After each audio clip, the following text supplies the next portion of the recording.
est scandalisé du nouveau projet de loi du Royaume-Uni pour lutter contre l'immigration clandestine. Certains accusent le gouvernement britannique de flirter avec le droit international. Qu'est-ce qui se passe? Alors, ce qui se passe, c'est que le Premier ministre anglais a annoncé qu'il allait désormais, il a présenté un nouveau projet de loi, plusieurs choses sont sorties en même temps. Il a expliqué qu'il voulait interdire à toute personne qui traverse la Manche, donc ils disent qui arrive par petits bateaux, ils parlent des petits bateaux, donc qui traversent la Manche et qui entrent clandestinement en Grande-Bretagne, non seulement d'y demander l'asile, mais d'y revenir à vie. C'est-à-dire interdire d'entrer sur le territoire. Donc le message est clair, il l'a dit comme ça, il a dit le message est désormais clair. Si vous commettez l'acte illégal de rentrer en Grande-Bretagne sans avoir la permission de le faire, c'est terminé pour vous dans ce pays.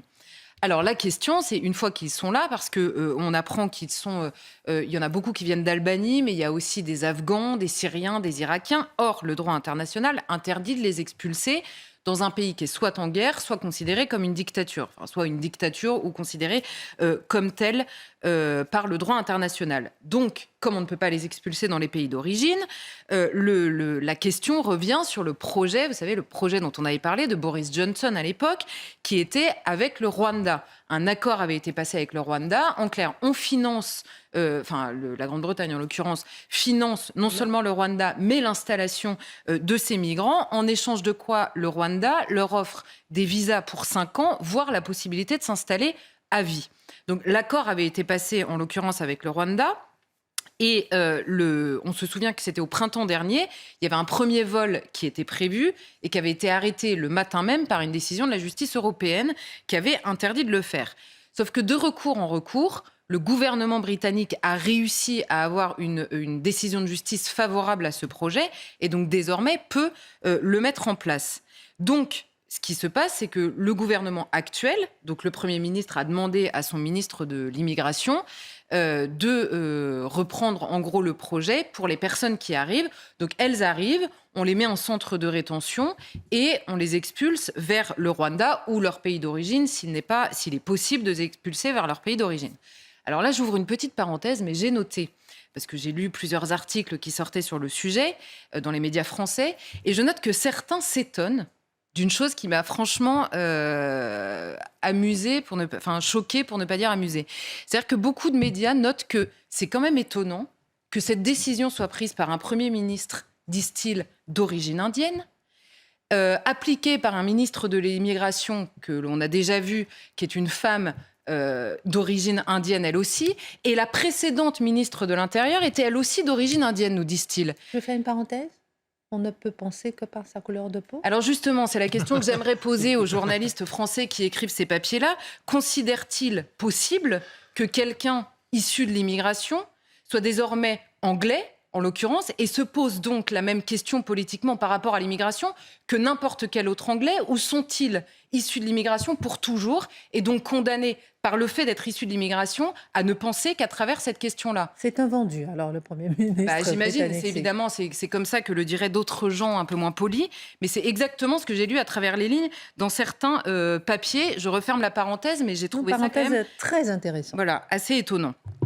Donc voilà, en l'occurrence, en effet, le Premier ministre et le ministre de l'Immigration ont annoncé cela et ils ont précisé qu'ils voudraient bien ouvrir de nouvelles voies d'immigration légale à partir du moment où ils auront réussi à maîtriser leurs frontières. Et ça non plus, ça ne plaît pas beaucoup que ce ne soit pas un préalable. C'est-à-dire que ce soit une fois qu'ils auront réussi à maîtriser leurs frontières. Non, mais petite parenthèse, lorsqu'on vous assigne à résidence à penser à travers votre couleur de peau, c'est encore plus raciste que toute sorte de racisme. Et ça veut dire aussi que vous êtes limité en termes de pensée, de réflexion, d'action. Ah oui. Je ferme la parenthèse. Le Premier ministre britannique sera en France vendredi, Charlotte, pour rencontrer le président Emmanuel Macron pour aborder ce sujet. Le pays est au cœur de vives critiques internationales sur son projet. Pourquoi justement ce tollé? Alors déjà, la raison pour laquelle Rishi Sunak vient à Paris, c'est son premier voyage à Paris. Il vient en France, vous savez, il y avait beaucoup de tensions sur le terrain, sur le dossier, on va dire, migratoire avec la France. Et il vient parce que c'est évidemment le pays duquel partent les bateaux. Hein, ils partent depuis la France. Et on sait depuis de nombreuses années que la frontière britannique est à Calais. Et par ailleurs, l'année dernière, un accord avait été trouvé, un accord plus favorable pour les Britanniques que pour les Français, puisqu'il s'agissait de donner de l'argent à la France, d'envoyer des émissaires, enfin des observateurs anglais en France pour s'assurer que la France, à qui on donnait quelques sous, empêche bien les bateaux de partir et garde tout ce beau monde en France, alors que ces gens-là ne rêvent que de partir en Angleterre. Il se trouve que l'Angleterre a financé ces projets-là et qu'ils ne sont pas contents du résultat. Et là, en l'occurrence, on comprend l'insatisfaction dans la mesure où le nombre de bateaux n'a cessé d'augmenter sur cet accord-là, enfin après cet accord-là. Et donc, Rishi Sunak vient, il a annoncé que les tensions étaient redescendues. Donc, tout le monde essaye d'expliquer que le lien entre la France et le Royaume-Uni pourrait aller mieux. Mais donc, c'est pour ça qu'il vient, pour aborder cette question de l'immigration.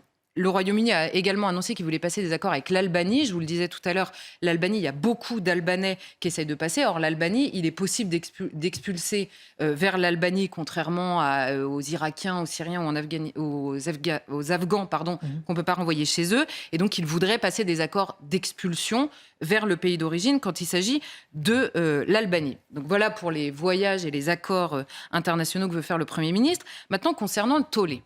La ministre de l'Immigration, cette fois-ci, a expliqué qu'elle était en discussion avec la CEDH pour pouvoir faire aboutir son projet. Mais on a en effet l'ONU qui s'est inquiétée. Alors, je les cite, l'ONU. La législation soulève plusieurs problèmes spécifiques en termes de droits humains, notamment la violation du droit à un examen individuel et l'interdiction du refoulement et des expulsions collectives, ainsi que la détention arbitraire des immigrants. Alors, ce que rappelle l'ONU, c'est tout simplement la Convention de Genève, qui est en effet du droit international, mais le ministre de l'ONU nous rappelle simplement qu'avec la Convention de Genève telle qu'elle est aujourd'hui et telle que nous l'avons ratifiée aujourd'hui, il est impossible de protéger sa frontière extérieure. C'est exactement le débat qu'il y a au sein de l'Union européenne, dont on a parlé très souvent, et l'ONU rappelle là à la Grande-Bretagne qu'il est interdit de protéger sa frontière extérieure. Donc on a un ministre, et c'est ça qu'il faut que nous on comprenne bien, parce que c'est tellement contre-intuitif que voilà. Donc quand on nous rappelle, il faut que ce soit conforme au droit international, les gens qui nous disent ça, dans l'état actuel du droit international, les gens qui vous disent, bien sûr, il faut lutter contre l'immigration clandestine, tout en respectant le droit international, ces gens-là vous mentent. Il est impossible, en vertu du droit international aujourd'hui, de protéger sa frontière extérieure, puisque la Convention de Genève, nous oblige en effet à accepter ces personnes, à ne pas les refouler collectivement, parce qu'une fois qu'elles sont là, il faut examiner les dossiers un à un. Et si ils sont déboutés, éventuellement de les expulser, en sachant que la moitié de ces gens-là ne sont pas expulsables vers leur pays d'origine. Et on nous explique par ailleurs que le Rwanda, ça flirte avec le droit international. Alors, je n'ai trouvé de précision nulle part. En quoi consiste ce flirt ? Donc là aussi, il faudrait qu'ils nous expliquent. Peut-être que le Rwanda, c'est pas assez bien pour eux, mais voilà, il faudra qu'ils nous expliquent exactement de quoi ils parlent. Mais c'est intéressant de voir que l'ONU rappelle tout simplement, enfin remet au milieu du débat la question qui envenime les relations au sein de l'Union européenne et à laquelle la Commission européenne refuse de répondre. En France aussi, Charlotte, les critiques commencent à se faire précises alors que le gouvernement entend faire examiner son projet de loi sur l'immigration d'ici la fin du mois. Par exemple, la défenseure des droits s'inquiète. Oui, alors j'ai rapproché les deux choses puisque vous avez un point commun entre les associations, l'ONU qui critique le projet de loi en Grande-Bretagne et la défenseur des droits en France. En clair, leur réponse est toujours la même. Les migrants, alors on vous explique qu'on a déjà essayé de contenir l'immigration, ça ne fonctionne pas. Alors j'aimerais bien qu'on ait cette discussion. À quel moment exactement on a essayé de contenir cette immigration ? Déjà, ça pourrait être une discussion intéressante. Mais globalement, ils partent du principe qu'on a une politique répressive sur l'immigration et qu'elle ne fonctionne pas. Donc, nous disent-ils, les migrants clandestins ne seront découragés que si les autorités proposent des moyens légaux de venir en Grande-Bretagne ou en France. C'est toujours la même rhétorique, à savoir, si vous ne voulez pas qu'ils soient clandestins, il faut les régulariser. Donc évidemment, c'est un peu perdant sur le terrain du nombre de gens qui rentrent dans le pays. Alors là, la défenseure des droits a rendu un rapport, en effet. Alors c'est Le Monde qui a eu accès à ce rapport, qui nous explique. Alors franchement, faut s'asseoir là, parce que La première chose, elle nous dit que le texte du gouvernement, on a déjà dit que le texte du gouvernement, déjà il a deux jambes, et il y en a une qui est la régularisation dans les métiers en tension, qui est quand même beaucoup plus forte que celle de la restriction. Mais la défenseure des droits estime que le texte repose sur des constats non étayés tels que l'échec de l'intégration. Ça n'est pas étayé, l'échec de l'intégration en France. Ou encore l'accélération des flux migratoires. C'est pas étayé, l'accélération des flux migratoires. Donc c'est quand même énorme parce que les chiffres à la fois de Frontex et du ministère de l'Intérieur français étayent ces choses-là, mais ça n'est pas étayé. Très bien. Et donc, le texte nourrit le débat public de, ouvrez les guillemets, représentation erronée, voire discriminatoire. Très bien. Donc ça, c'est la première chose.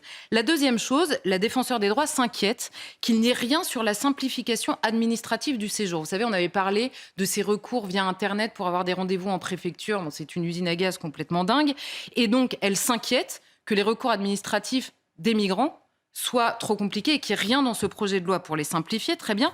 Et elle s'inquiète aussi, par exemple, que l'on demande une maîtrise du français, de la langue française, pour un séjour pluriannuel.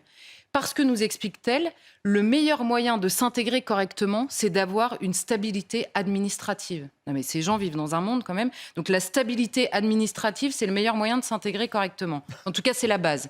Je ne sais pas très bien ce qu'elle entend par là, mais formidable. Troisième chose, elle s'inquiète parce que le projet de loi prévoit d'élargir la possibilité, vous savez, pour expulser aujourd'hui quelqu'un qui est arrivé avant ses 13 ans en France ou qui vit depuis 20 ans en France, il faut justifier qu'il y a une menace grave à l'intérêt supérieur de l'État, ou terrorisme, par exemple, ou incitation à la haine. Vous savez, on avait vu ça avec l'imam Iqwisen. Eh bien là, le projet de loi prévoit d'étendre cette possibilité s'il y a une menace grave pour l'ordre public quand l'étranger a déjà fait l'objet d'une condamnation définitive pour des faits passibles de 10 ans de prison ou en récidive de faits passibles de 5 ans de prison. Voilà ce que dit la loi. Donc déjà, on n'est pas non plus sur un truc extrêmement rigoureux, enfin extrêmement sévère. Et là, la défenseure des droits, elle s'inquiète. Pourquoi ? Parce que le texte précise que c'est la peine encourue et pas prononcée. Et elle nous dit quoi ? Cela pose un problème en matière d'individualisation de la peine et ouvre un large pouvoir discrétionnaire de l'administration. Donc le fait que le texte se base sur la peine encourue, c'est-à-dire la loi, elle appelle ça un pouvoir discrétionnaire donné à l'administration. C'est énorme. Et enfin, la dernière chose, la défenseure des droits nous dit qu'il y a une chose qui va dans le bon sens, devinez, la régularisation des personnes qui travaillent aujourd'hui dans les métiers en tension. Mais elle ajoute un bémol, ce serait bien que ce ne soit pas que dans les métiers en tension. Et ce serait bien qu'on ne leur demande pas de justifier de leur fiche de paye à répétition, puisque ça les oblige à travailler illégalement avant de pouvoir être régularisés. Il faudrait les régulariser tout de suite, sans leur demander ça. Et alors, il faut noter une chose, c'est qu'à la fois en Grande-Bretagne et en France, on le sait, les Britanniques, eux, s'inquiètent du contraire, que ce projet n'aboutisse pas et ne soit pas suffisamment sérieux. C'est exactement les inquiétudes qu'on reconnaît en France. Or, je dirais à tous ces gens-là que, contrairement aux autorités, les Britanniques, comme les Français ici, ce sont eux qui vivent avec les gens qu'on leur impose d'accueillir. Et quand vous accueillez des gens que vous n'avez pas envie d'accueillir, le risque, c'est que ça se passe mal. Pour tout le monde, d'ailleurs.